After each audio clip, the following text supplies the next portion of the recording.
Bisbee, what is totalitarianism? Capitalism exists in all countries. Totalitarian countries use capitalism's economic design.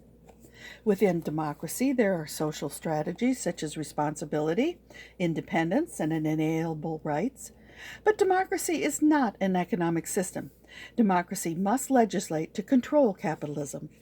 Capitalism emerged as an economic theory by Adam Smith, who praised the economic transition from kings owning all wealth to bankers and industrialists possessing the national wealth. The new wealth holders created the first Gilded Age, which culminated in the demise of 4 empires and a great worldwide depression. People watched friends and neighbors starved, robbed, tortured, and murdered. People became afraid, resigned to cruel people and cruel government. People accepted slavery and sadism, behaviors by leaders as a means of survival. Sadism is the deriving of pleasure from inflicting pain upon others. Hitler, Stalin, and Mao Zedong starved, tortured, and murdered tens of millions of their own peoples. The lands dominated by these leaders continue to run gulags, concentration camps, re-education camps, and militant detention centers. The problem for other people's nations is that totalitarian nations' founding members taught survival means accepting violence and intimidation and aggression as social control. Now their leaders seek world control of all nations. Murder, mayhem, and intolerance will not provide a livable world where nuclear weapons loom. This is a poverty of vision and will. This is written by me in my book, A Great Transformation, akin the Wisdom Tree. Totalitarian leaders often label other peoples as unworthy or inferior, thus creating racism and bigotry as a reason for war.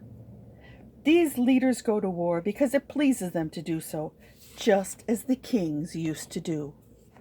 Good peace partners are nations governed by the rights of people, using their own free will. Their leaders know limited terms in office. Every person is born, gifted with an entangled spirit light to guide them. It is an interwoven spirit within the biological entity that cannot be undone. In a democracy, the human spirit allows us to choose government that cares for others by our own free will. Totalitarian governments rule by fear and coercion. Our spiritual leaders have gifted us with lessons in forgiveness, charity, and caring. We need universal health care, and managed capitalism is our way for doing it within our democratic government, and we can save our world. We need to rid our oceans of toxins and plastics, convert to renewable energies, plant 1 billion trees, purify aquifers and water sources, in addition to ending all territorial aggressions, or we face the end. All ideas here are presented in my book, A Great Transformation, akin the Wisdom Tree, available at authorhouse.com or Barnes & Noble, print on demand. And if you live in Southwest Wisconsin, the store Elements on Main Street carries my book. Have a blessed day.